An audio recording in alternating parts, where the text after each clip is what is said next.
3. Según el diagnóstico del médico, la recuperación llevará aproximadamente un mes. El hombre robusto tendido en la cama arrugaba el ceño. Su cuerpo cubierto de vendas blancas daba un aire lastimoso a la escena. Sin embargo, la hermana Paula seguía leyendo el informe médico al pie de la cama sin mostrar ni pizca de compasión. Desgarro del músculo redondo mayor derecho, el trapecio y el ligamento de la nuca. Rotura del omóplato, la clavícula y varias costillas. Conociéndoos, apuesto a que en 2 semanas ya estaréis recuperado y habréis vuelto para cumplir vuestra santa misión. Uf. Que tenga que verme apartado de la acción 2 semanas. Petrus, eres un idiota. Farfulló el ruinante, tras lo cual se incorporó de repente. Por la manera en que sudaba, era evidente que el dolor de las heridas superaba el aguante inhumano que tenía normalmente el inquisidor. En cierta manera, se lo había ganado al rechazar el analgésico que le había ofrecido Paula. Había exclamado: tengo que superar esta prueba que me envía el Señor por mi imprudencia. Levantando la mirada del informe, la inquisidora preguntó, despreocupada: ¿estáis bien? Ah. Sí, no pasa nada. No siento ningún dolor. Nada. Unos desgarros musculares. Bueno, y las 3 costillas partidas, y algunas vértebras torcidas. Pero si exceptuamos eso, y los 4 litros de sangre que he perdido, se podría decir que estoy completamente sano. No os preocupéis, hermana. No es que me preocupe. No. La inquisidora replicó tan deprisa que Petrus se quedó algo triste. Sin embargo, enseguida recordó a su rival y blandió airadamente el puño mientras rugía. Quien se tiene que preocupar es Mary Spencer. Esa Bloody Mary. Ha ganado el primer asalto contra el ruinante, pero cuando nos volvamos a encontrar, juro que le venceré. La justicia divina de Miss Crimar caerá sobre su cabeza. Ya lo veréis. Pero, ¿habrá una próxima vez?, preguntó con frialdad Paula ante los alaridos apasionados del herido. Quizá estaba aún resentida por haber dejado escapar a Esther en Londinium, cuando había recibido órdenes de escoltarla hasta Roma. Dirigiendo la mirada sombría hacia el mar que se extendía al otro lado de las ventanas, le dijo a su olvidadizo superior: ya os lo he dicho antes, Mary Spencer está en paradero desconocido y se la persigue por alta traición. Es posible que no tengáis ocasión de enfrentaros con ella otra vez. Ya veo. Así que alta traición. Creo que las hemorragias me han afectado un poco a la memoria, se lamentó Petrus, golpeándose la frente. Aún no puedo creerme del todo la historia del origen de Esther Blanchett. Y que su hermana se rebele contra la corona. Una sorpresa tras otra, y no son sorpresas exactamente positivas. Ya se ha frustrado por completo el plan del cardenal Medici de actuar sobre Albión a través del patronazgo de Mary Spencer. Por desgracia, ahora no hay manera de poner a Albión bajo nuestra protección, explicó fríamente y en voz baja la inquisidora, mientras su superior la miraba con cara de incomprensión. Ahora mismo la persona con más posibilidades de ascender al trono es Esther Blanchett. Bueno, debería decir Lady Esther, que procede del entorno de la Cardenal Sforza. Controlarla será extremadamente difícil. Ahora tenemos que conseguir las grabaciones que prueban que su santidad actuó de manera inadecuada ante Mary Spencer en el gueto. Claro está que aunque logremos solucionar todos estos problemas, todavía nos queda el mayor de todos. ¿El mayor de todos?, la interrumpió, dubitativo, Petrus al ver el disgusto de la inquisidora. ¿Qué problema es mayor que el de Mary Spencer y Esther Blanchett? La capacidad del Papa de liderar la Iglesia. Ese es el problema. La dama de la muerte no cambió de tono, pese a que sus palabras habían entrado en un terreno muy peligroso. No se podía tomar a la ligera acusar de incompetente a su santidad el Papa, el representante de Dios en la tierra. Petrus había tensado inmediatamente el rostro, pero Paula siguió hablando como si no estuviera haciendo más que un informe rutinario. Ayer el Papa protegió a una niña vampira, aunque aún no despierta, en el gueto, frente a un oficial de Albión. Que la persona que debe liderar a la humanidad ayude así a un vampiro, el mayor enemigo de nuestra especie, es un problema de la máxima gravedad. La cuestión de su capacidad para cumplir las funciones de Papa es extremadamente seria. Pero, eso, si a Petrus se le atragantaron las palabras fue, en parte, porque había sido testigo presencial de la actuación inadecuada del Papa. Y no solo testigo. Sus últimos recuerdos eran precisamente de haberle ayudado en aquellos actos. Por supuesto, el ruinante había actuado por simpatía con la iniciativa personal de Alessandro, no porque sintiera lástima de una niña vampira. Pero de todos modos, si Paula decidía acusarle junto con el Papa, no podría defenderse. Con un presentimiento funesto en el corazón, el inquisidor hizo un último esfuerzo por defender al Papa adolescente. Pero debéis tener en cuenta que lo que su santidad veía era una niña indefensa que iba a ser masacrada. Es posible que no fuera consciente de que se trataba de una vampira. No sé si es muy recomendable preguntarse acerca de su capacidad antes de comprobar eso. Que su santidad sabía quién era realmente la niña es indudable. Además, no estamos hablando solo del gueto. 8 horas más tarde fue él solo a contactar con los 2 vampiros encerrados en la Torre de Londres. ¿Qué? Petrus miró con incredulidad los documentos que le alargaba Paula. En ellos se podían leer las declaraciones de André y los agentes del servicio secreto a los que Alessandro había engañado para que le dejaran entrar en la torre. Petrus no tuvo que leer mucho para que le apareciera en el rostro una expresión de sorpresa. No me lo creo. Es imposible que un joven tan pusilánime como él hiciera esto. La culpa de todo debe ser otra persona. Por suerte, con el alboroto del intento de golpe de Estado el gobierno de Albión no está al corriente de esto. André y los agentes han recibido instrucciones de mantener la boca cerrada, o sea que podemos confiar en que no saldrá a la luz. Pero los hechos ahí quedan. Paula hablaba con voz susurrante, tan bajo que casi no se la oía con el estruendo del motor del Iron Maiden 2, pero Petrus comprendió perfectamente lo que decía. Además, su santidad ya tiene 18 años. No se puede decir que no es más que inexperiencia infantil. Si vuelve a actuar de ese modo no podemos descartar que acabe por provocar daños irreparables a la reputación y el poder del Vaticano. En cuanto lleguemos a Roma creo que debemos reunirnos urgentemente con el cardenal Medici para ponerle al corriente de la situación. ¿En cuanto lleguemos? Eso quiere decir que el incidente de la torre, su eminencia aún lo desconoce. Por eso, lo primero que debemos hacer una vez estemos en Roma es ir a informarle de todo. Ya veo. Petrus acabó de leer el informe y se quedó con expresión pensativa. Arrugando las cejas con fuerza, dijo con tono de haber tomado una decisión. Os tengo que pedir una cosa, hermana Paula. ¿De qué se trata? Es acerca del caso de la Torre de Londres. ¿Os puedo pedir que lo guardéis como un secreto? ¿Qué queréis decir? La dama de la muerte lanzó hacia su superior una mirada de hielo. Su tono calmado no cambió, pero en el fondo de sus ojos se apreciaba una luz gélida. ¿Me estáis pidiendo que le esconda información al cardenal Medici? Bueno, hay mejores maneras de decirlo, pero sí, viene a ser eso. Lo dijera como lo dijera, los hechos no cambiaban, por supuesto. Encogiendo levemente la cabeza, Petrus le pidió a la inquisidora. ¿Yo asumiré toda la responsabilidad? Esperad un poco antes de sacarlo a la luz. No puedo acceder a algo así. Honradez, virtud, obediencia. ¿Es que habéis olvidado las promesas que hicimos al tomar los hábitos? A nuestros superiores les debemos obediencia absoluta. Lo sé perfectamente, y no os estoy pidiendo que traicionéis al cardenal Medici. Solo que esperéis un poco a que su santidad crezca. El ruinante, que nunca había conocido el miedo en el campo de batalla, parecía ligeramente amedrentado ante su subordinada y dijo a modo de tentativa. Es verdad que su santidad ya no es un niño y que piensa por su cuenta más de lo que yo creía, pero... Vamos a esperar un poco a ver cómo evoluciona antes de actuar. Soy incapaz de comprender qué tiene que ver eso con lo que me estáis pidiendo que haga. A ver, ¿cómo podría decirlo? Su santidad no deja de ser humano, y los seres humanos, para crecer, necesitan cometer errores y sufrir. Si ahora se lo contamos todo al cardenal Medici, montará en cólera y se aplicará con todas sus fuerzas a devolver al Papa al buen camino. Entonces, su santidad perderá la ocasión de volver al buen camino por su propio pie, pero su eminencia ya conoce el caso del gueto. ¿Cambiará en algo las cosas esconderle el de la torre? Mucho. En el gueto, yo estaba a su lado y puedo asumir la responsabilidad. Si me acusan a mí de incumplir mis obligaciones de vigilancia, su santidad quedará exculpado de todo. ¿Sois consciente de que eso puede poner en peligro vuestra posición? Preguntó la dama de la muerte, con una mirada plácida como la de una bibliotecaria. Y más considerando que últimamente el cardenal Medici observa con preocupación vuestras acciones. Para ser director de la Inquisición, mostráis demasiada piedad con nuestros enemigos. Si vuestros esfuerzos por proteger a su santidad salen mal, podríais acabar incluso relegado del cargo. ¿Relegado? ¿Yo? Sí. Incluso se ha discutido la posibilidad de aplicaros un castigo ejemplar. De un tiempo a esta parte el cardenal Bourgeois está instigando a su eminencia para que os aleje de su lado. ¿Qué? El cardenal Bourgeois quiere que me... Petrus se quedó atónito al oír el nombre del titular del Ministerio de Propaganda e Información. Pero, ¿por qué? ¿Qué le he hecho yo a ese jovenzuelo?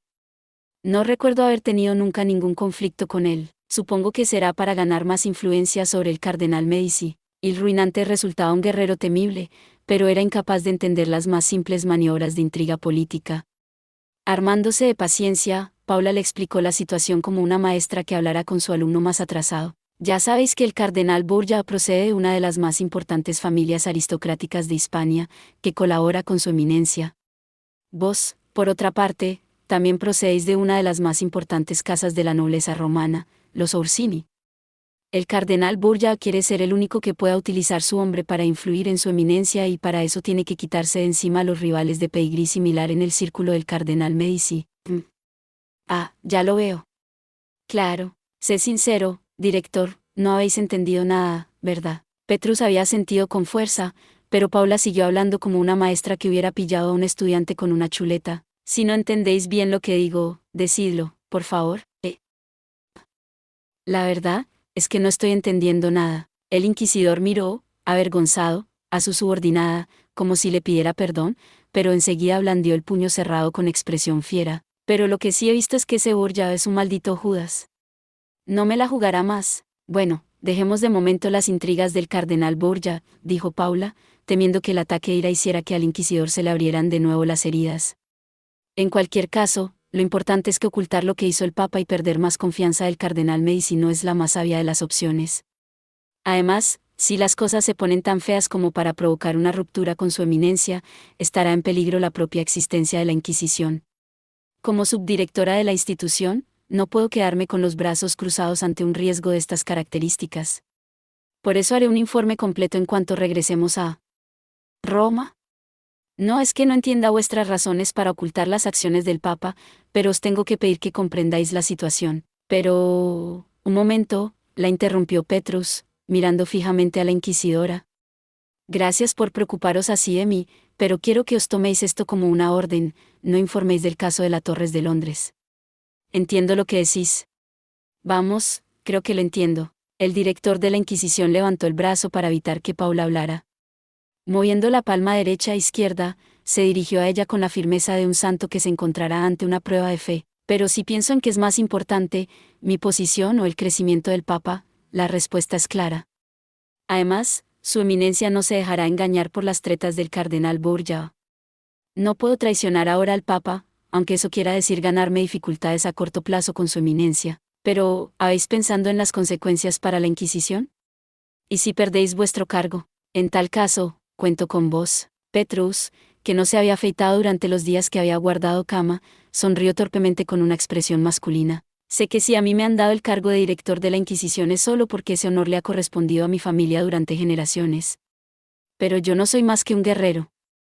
Más que alguien como yo, la Inquisición necesita una persona inteligente, despierta y con capacidad de liderazgo como vos. Aunque me quiten el cargo, mientras quedéis vos, la Inquisición sobrevivirá. Gracias por la confianza. Cualquier otro inquisidor que hubiera oído aquella conversación se habría quedado atónito al ver la expresión confusa de Paula, que negaba con la cabeza ante las palabras apasionadas de su superior. Pero si pierde a su director, la Inquisición sufrirá. Dejando de lado las cuestiones técnicas, yo no gozo de vuestra popularidad. Lo mejor será que sigamos como hasta allí. ¿Qué ocurre? Paula cayó de repente y se acercó con pasos silenciosos hasta la puerta. Haciendo a su superior un gesto para que permaneciera en silencio, la abrió de golpe hacia adentro y, en la habitación cayó a trompicones un adolescente delgado. Aunque no llevaba el hábito blanco que vestía normalmente, al reconocer su rostro pecoso, Petrus puso los ojos como platos. Santidad. ¿Pero qué hacéis aquí?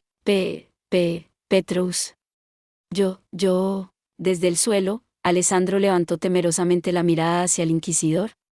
En la mano llevaba un plato con una manzana pelada, que probablemente era para el herido. Sin soltar el plato, el adolescente alzó los ojos de lágrimas. Pero... Santidad, ¿a dónde vais? Petrus casi no tuvo ni tiempo de reaccionar antes de que el Papa le endosara el plato a Paula y saliera corriendo por el pasillo. Santidad. Esperad un momento. El guerrero se dispuso a salir en pos del representante de Dios en la tierra, pero se detuvo en seco, lanzó un alarido inhumano y cayó sobre la cama, tieso como un cadáver. ¡Ay! ¡Cómo me duele la espalda! Petrus, eres un inútil. Rugió el caballero. Ya iré yo. Esperad aquí, director. Paula le inyectó un calmante aire ruinante, que tenía de valeroso lo que le faltaba de inteligente, y salió andando por el pasillo. Por los altavoces instalados en el techo se oyó entonces una voz. Hermana Paula, ¿ha ocurrido algo? He oído un grito terrible. No es nada, hermana Kate. Por cierto, ¿no habréis visto al Papa, por casualidad? ¿El Papa? Acabo de ver que pasaba corriendo hacia la sala del mirador. La cámara instalada junto al altavoz se movió hacia uno de los lados del pasillo. Sin decir nada más, la inquisidora se disponía a andar en aquella dirección cuando la voz preguntó, extrañada. ¿Seguro que no ha pasado nada? Su santidad parecía estar llorando. No, no es nada. Se solucionará fácilmente hablando un poco. Esto. ¿Os podría pedir que desconectarais las cámaras y los micrófonos de la sala del mirador? Es que es un tema algo privado. Ningún problema, pero... Muchas gracias, respondió cortándola Paula, y echó a andar por el pasillo. La sala del mirador era un espacio que se añadía a la aeronave cuando tenía que transportar pasajeros importantes. Nada más entrar, la inquisidora descubrió la figura del adolescente tembloroso sentado en una silla. Os estaba buscando, Santidad. El adolescente se volvió con una mirada asustadiza, como si fuera un conejo que hubiera visto por primera vez a un ser humano, pero Paula se acercó lentamente, intentando no excitarlo más. Habéis salido con tanta prisa que el directo se ha quedado preocupado. Petrus. Al oír el nombre de Il Ruinante, Alessandro pareció volver un poco en sí, y preguntó, balbuciendo. ¿Qué le va? Pasar a Petrus, hermana Paula. A Daik, dicho que se haría Ariespi, responsable él.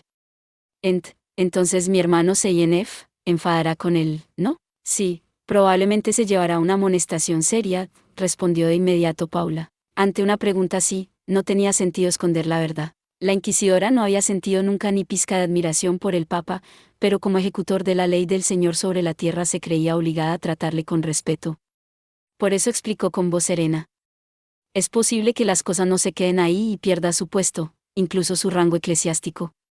De todos modos, el director es plenamente consciente del riesgo que corre. Por mi culpa. Oyendo las palabras de la inquisidora, el adolescente se había puesto mortalmente pálido. Agarrándose la cabeza con las dos manos, se echó a gimotear entre balbuceos apenas comprensibles. Yo le pedí que me ayudara y entonces Petrus, pero no sabía que, yo no. Paula escuchaba al Papa guardando un gélido silencio. El adolescente parecía abrumado por el peligro en que había puesto él mismo al caballero. Finalmente, levantó la mirada, como si acabara de recordar que no estaba solo, y dijo: hermana Paula, contádselo todo a mi hermano. Petrus no tiene la culpa de nada.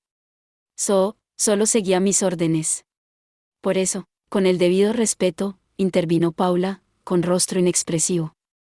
Si informo de todo a su eminencia, a su santidad le esperan ciertas consecuencias.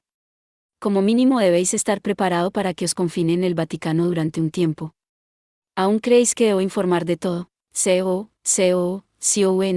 Confinarme en... A Alessandro se le tensó el rostro cuando recordó los numerosos casos de papas que habían sido confinados de por vida en su palacio. Cerrando los ojos con fuerza, respondió, temblando. No me importa. Yo soy el único responsable de aquello. Aunque pronunciadas con voz trémula, las palabras del adolescente llegaron claras a los oídos de Paula. Pálido como de costumbre, Alessandro miró a la inquisidora fijamente a los ojos por primera vez en su vida. Yo tomé la decisión y leí las órdenes a Petrus. Petrus no hizo más que cumplirlas. No puedo permitir que él cargue con la culpa. Yo me hago responsable. Además, creo que lo que hice era correcto porque, silencio. Si Paula evitó que el Papa siguiera hablando no fue porque la conversación la aburriera. Más bien al contrario, había estado tan concentrada en las palabras del adolescente que había bajado momentáneamente la guardia y había tardado en darse cuenta de que alguien los acechaba. Un momento, Santidad. Solo un momento. Sé dónde se esconde. La inquisidora fijó la mirada en la entrada de la sala.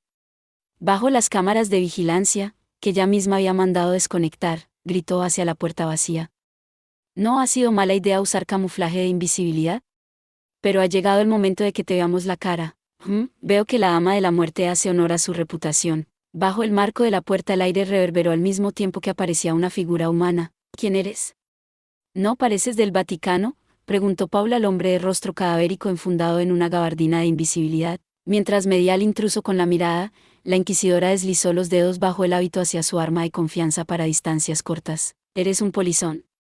¿O un terrorista? Ni una cosa ni la otra, respondió despreocupadamente el recién llegado. El intruso y la inquisidora se miraban fijamente, haciendo que saltaran chispas entre ellos. Estaba en el aeropuerto buscando una aeronave adecuada para nuestra reina y he visto al crío ese.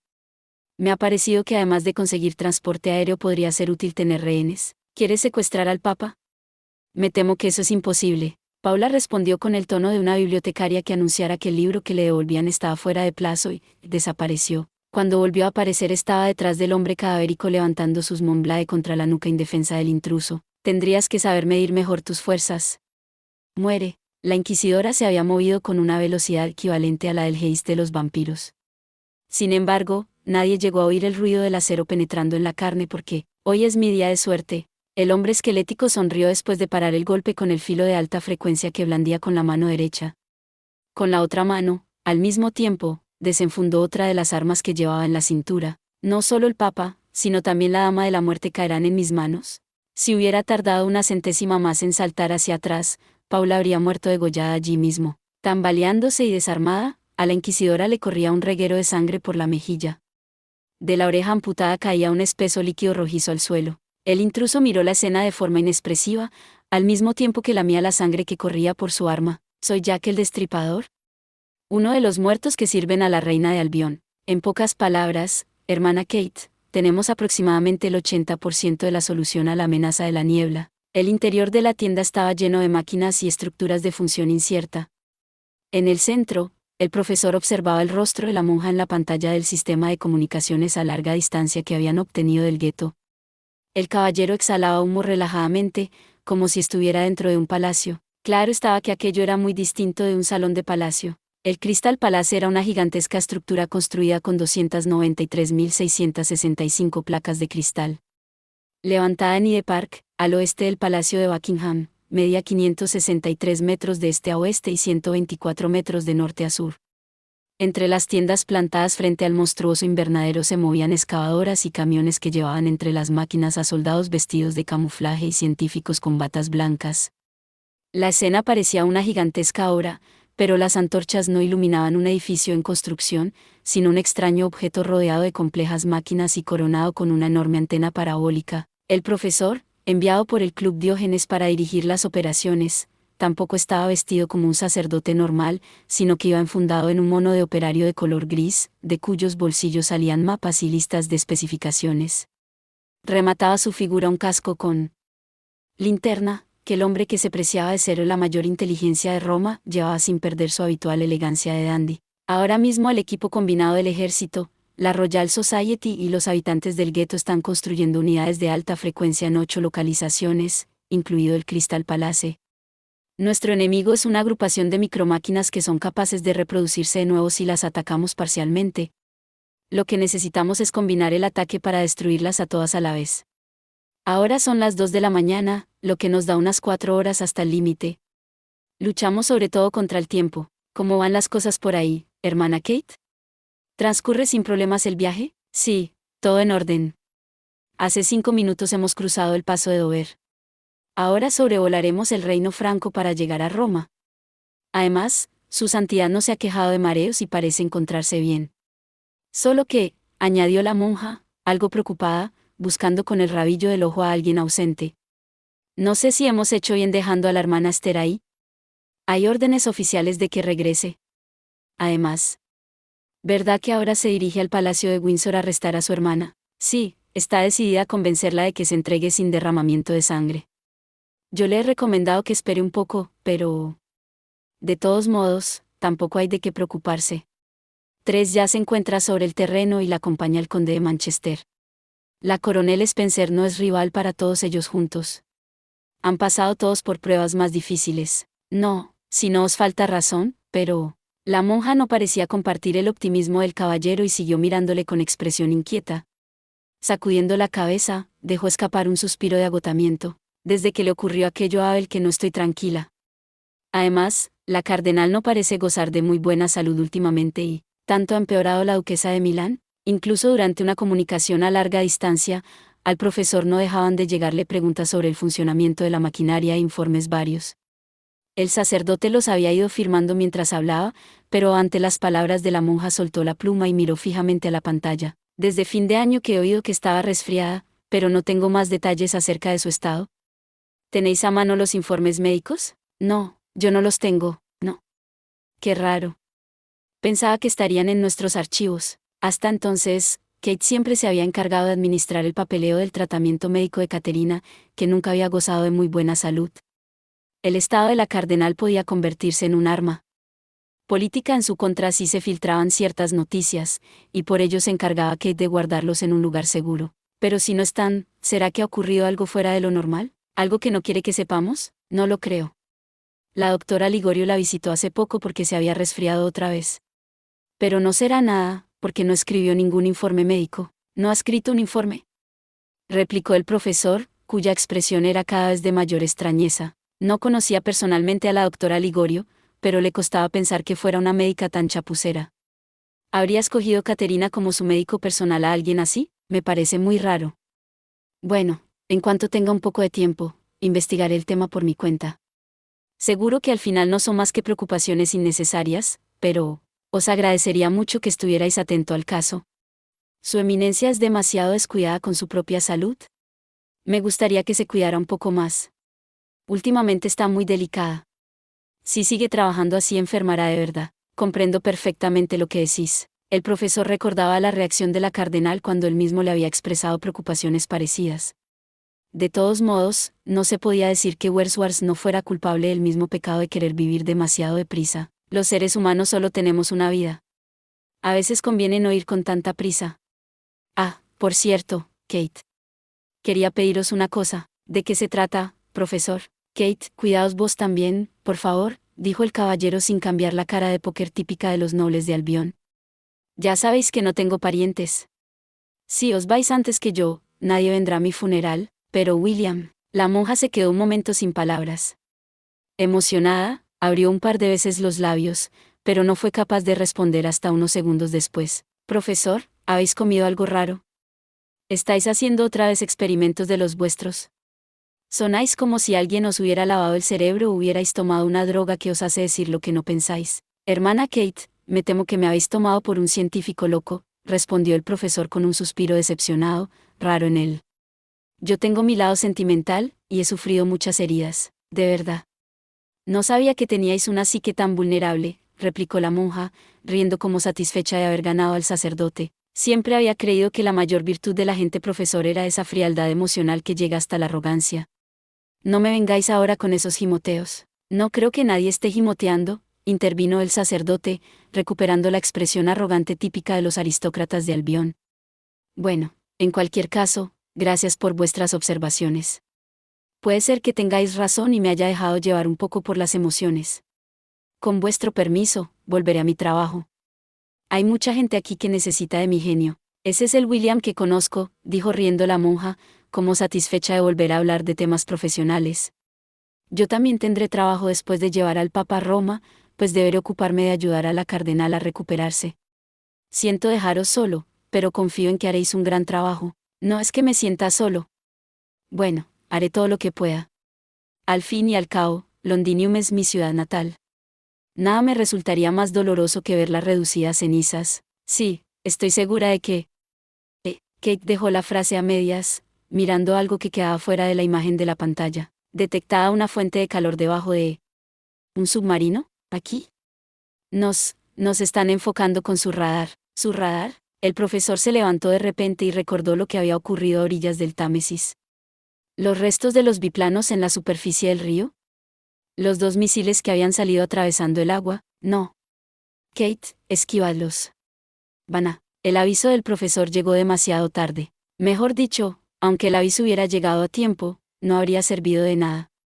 La imagen de la monja vibró un instante y un color verde oscuro llenó el monitor.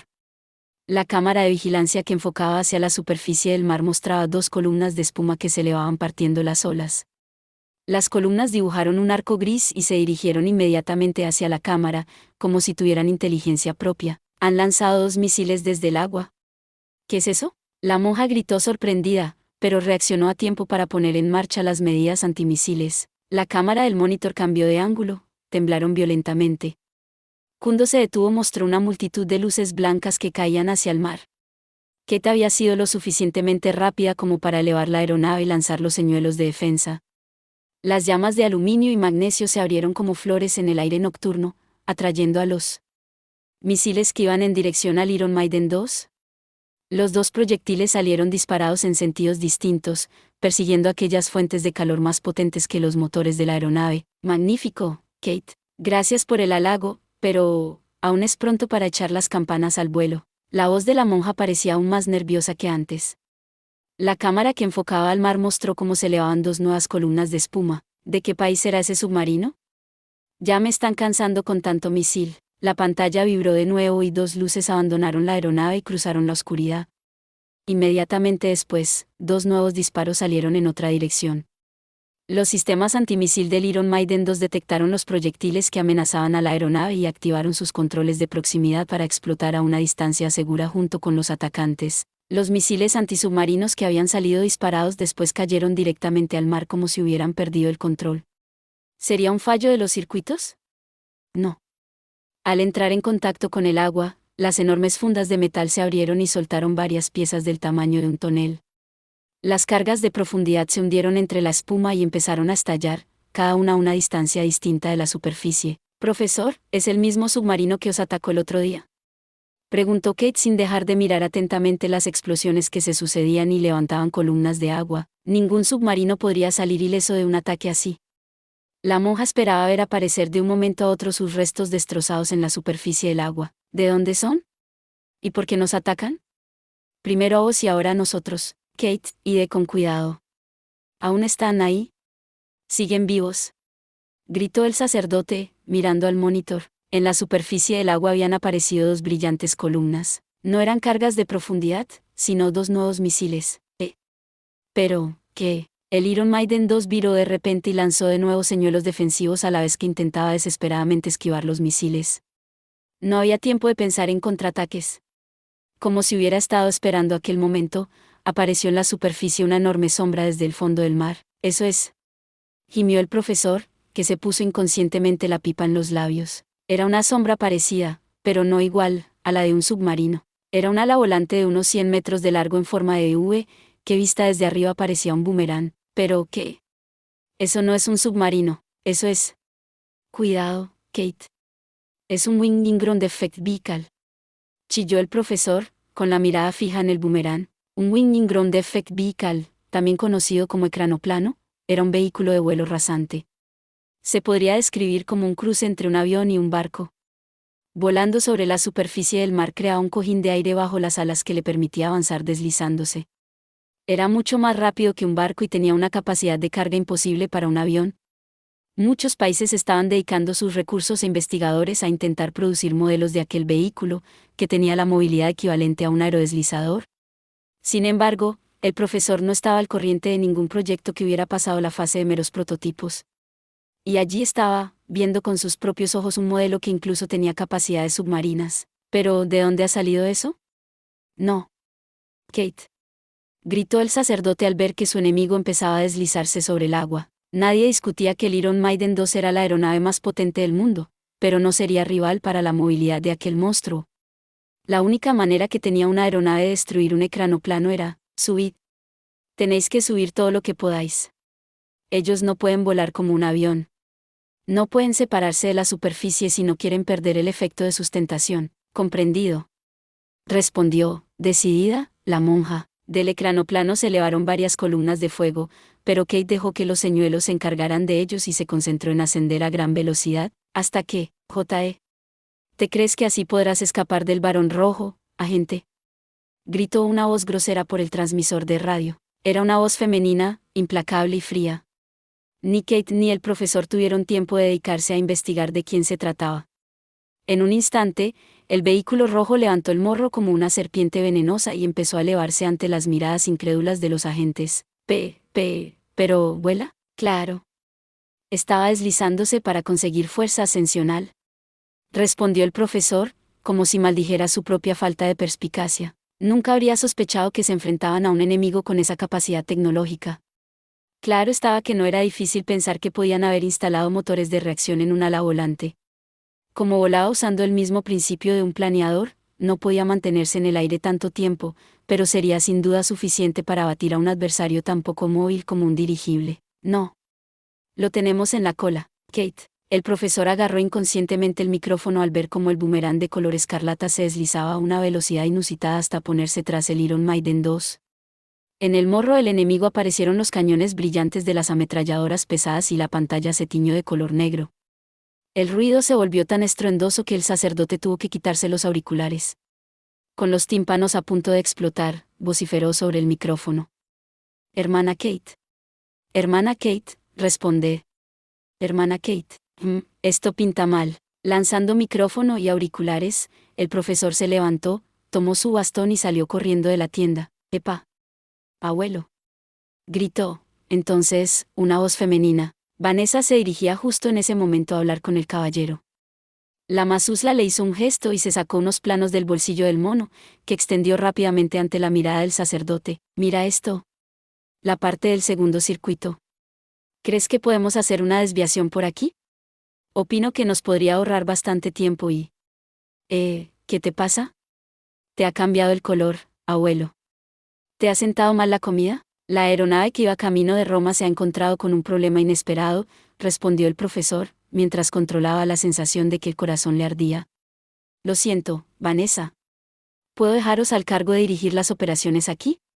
Tengo que encontrar a Albert para que contacte con la Fuerza Aérea. ¿Albert? Ah, el viceministro. Lo acabo de ver por allí. Te ayudaré a buscarlo. Gracias. Por cierto, ya os he dicho que preferiría que me llamarais abuelito, si queréis que nos tratemos con más.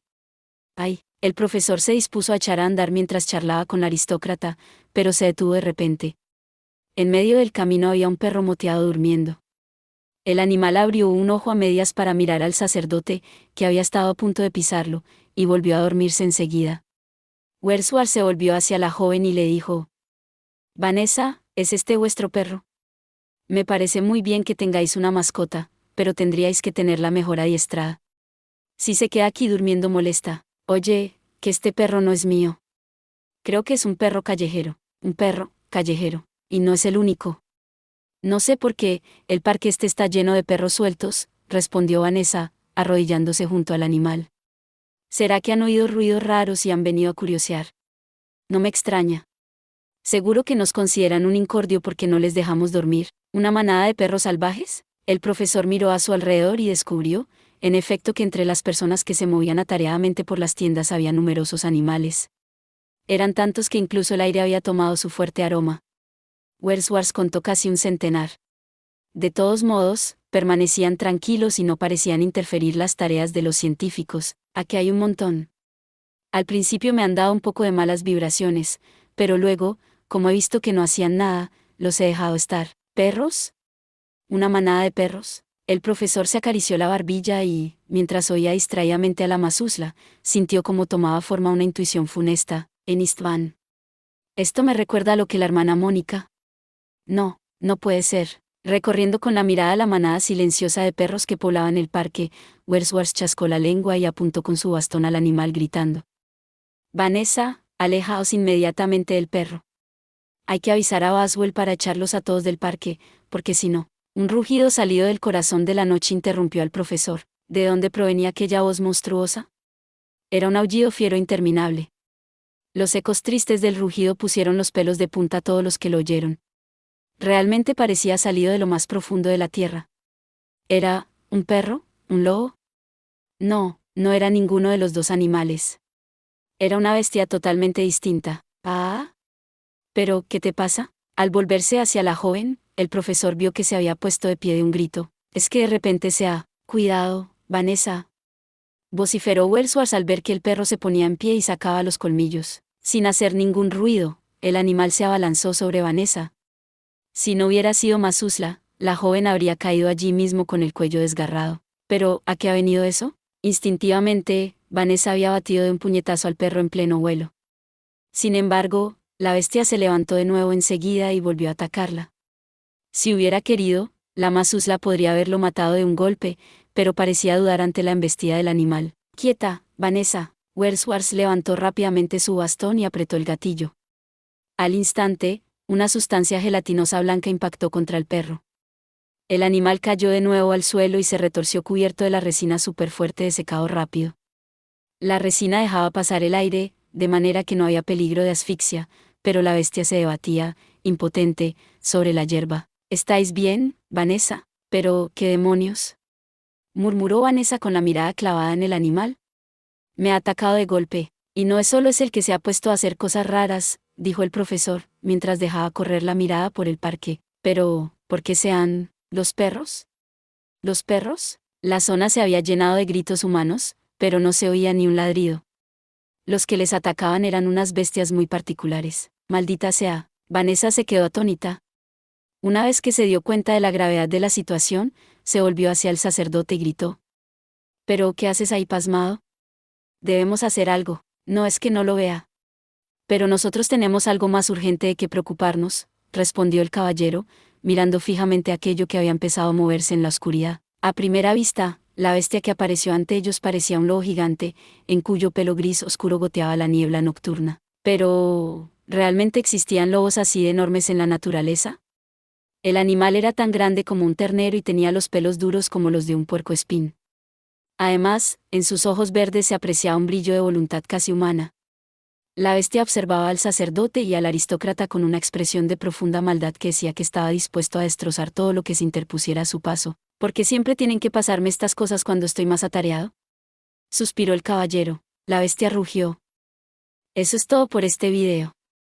Espero que hayas disfrutado de la narración de esta emocionante novela web o ligera. Si te gustó el video y quieres ver más contenido como este, te invito a que te suscribas y le des me gusta al video. De esta manera, me ayudas a crecer y a seguir compartiendo historias emocionantes contigo. No te pierdas ningún video más. Gracias por tu apoyo.